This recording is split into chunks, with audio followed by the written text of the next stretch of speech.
السلام علیکم۔ آج پاکستان تحریک انصاف کی چیف آرگنائزر عالیہ حمزہ نے بہت سارے رازوں سے پردہ اٹھایا ہے اور مخالفین کی نیتیں حرام کر دی ہیں۔ پہلے آپ ویڈیو سنیں پھر اس پہ بات کرتے ہیں۔ کیس چل رہا ہے، کئی مہینوں سے سپریم کورٹ میں ان کی ڈیٹ نہیں لگ رہی ہے۔ عید سے پہلے لگی بٹ ابھی تک دوبارہ ان کو ضمانت کے لیے ان کی ایک ہیئرنگ ہونی ہے، اس کی ڈیٹ نہیں دی جا رہی۔ آج جو میں نے حالات یہاں پر دیکھے ہیں، ان کی بوڑھی والدہ، ان کی بہنیں ان سے ملاقات کرنے آئیں لیکن کسی نے ان سے ملاقات کرنے نہیں دی۔ ایون ہم نے درخواست دی جج صاحب کو، لیکن جج صاحب کو درخواست دینے کے باوجود نہ ان کی فیملی کو اندر آنے دیا گیا اور انہیں بھی فوری طور پر واپس جیل میں لے جایا گیا۔ میں صرف اتنا کہنا چاہتی ہوں، اتنا ظلم کریں جتنا برداشت کر لیں، اس لیے کہ یہ ساری چیزیں ہم نے اپنی 16 ماہ کی جیل کے اندر مسلسل یہی دیکھا تھا کہ ایون کورٹ آرڈرز کرتی تھی لیکن ہماری فیملیز کو ہم سے نہیں ملنے دیا جاتا تھا۔ جب میں ان لڑکوں سے ملی، علی رضا، خضر، عماد، ان بچوں سے ملی تو ان لڑکوں نے مجھے یہ بتایا کہ اس گھر پنکھے چلانے کی اجازت نہیں دی گئی۔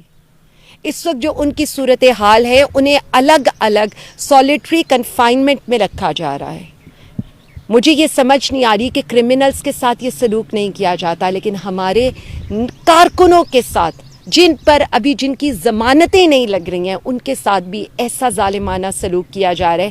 انہوں نے مجھے یہ بتایا کہ انہیں رمضان میں تراویح تک نہیں پڑھنے دی گئی۔ میں اتنا کہنا چاہوں گی، آپ نے ہر حربہ آزمایا ہے ہمارے لیڈر کے ساتھ، وزیر اعظم خان کے ساتھ، ان کی اہلیہ کے ساتھ، یہ جو سیاسی قائدین اندر ہیں ان کے ساتھ۔ عمر چیمہ صاحب کے دونوں شولڈرز، ان میں جس طرح کی تکلیف ہے اور آپ لوگوں نے دیکھا ہے، اس کے باوجود ضمانتیں نہیں دی جا رہی، فیئر ٹرائل نہیں دیا جا رہا، مقدمات کو چلنے نہیں دیا جا رہا۔ بالکل اسی طرح اعجاز چودھری صاحب، ان کے حالات، ان کی طبیعت سب کے سامنے ہیں، لیکن میں پھر بھی عوام کو یہی کہنا چاہوں گی کہ نہ ہمارے لیڈر کے پلیٹلیٹس گرے، نہ ہمارا لیڈر کسی ویل چیئر پر آیا، نہ ہمارا لیڈر کوئی ڈیل کر رہا ہے۔ ہم آپ کو صرف اتنا بتا دیں، وزیر اعظم خان اس ملک کی، پاکستان کی، پاکستانی عوام کی لڑائی لڑ رہے ہیں۔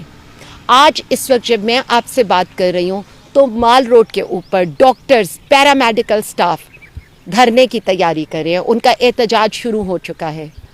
کہسان، مجھے لگتا ہے کہ شاید اس سیزن کی آخری گندم کاشت کی ہے انہوں نے، کیونکہ جو حالات، جس ریٹ پر گندم خریدی جائے گی وہ آپ کے بھی سامنے ہیں، ان کے پاس تو اگلی فصل لگانے کے پیسے نہیں ہوں گے۔ اور جو لوگ یہ کہتے ہیں کہ جی پتہ نہیں کتنے سالوں کی مہنگائی کا ریکارڈ ٹوٹ گیا، میں ان سے صرف اتنا کہنا چاہوں گی، عوام میں نکل کر دیکھیں، عوام آپ کو بتائے گی کہ کتنے سال کی مہنگائی کا، یعنی اوپر ہونے کا ریکارڈ ٹوٹ گیا۔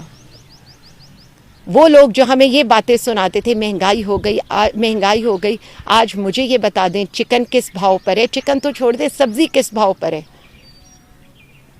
بجلی کے بلوں میں جو آپ نے عوام کے اوپر ایک احسان کرنے کی کوشش کی ہے، تو یہ بالکل اسی طرح سے ہے کہ 100% اضافہ کرو اور پھر عوام پر یہ احسان کرو پینٹس کمی کر کے۔ سب کچھ آپ نے اس ملک کا تباہ کر دیا۔ بلوچستان جل رہا ہے، وہاں کیا صورتحال ہے؟ پشاور کے اندر ڈرون اٹیکس کیے جا رہے ہیں KPK کے اندر۔ اسی طرح سے پوری پنجاب کی پولیس آپ نے ہمارے پیچھے لگائی ہوئی ہے۔ باقی جو کسر ہم جو رات سے سن رہے ہیں، جس طرح کی ابھی تو صرف ایک تقریر ہوئی ہے، ابھی تو ایک کنونشن ہوا ہے، تو آپ کی کانپیں پہلے سے ٹانگنا شروع ہو گئی ہیں۔ ابھی تو کوئی لاہے عمل نہیں آیا، ابھی تو کوئی تاریخ نہیں آئی۔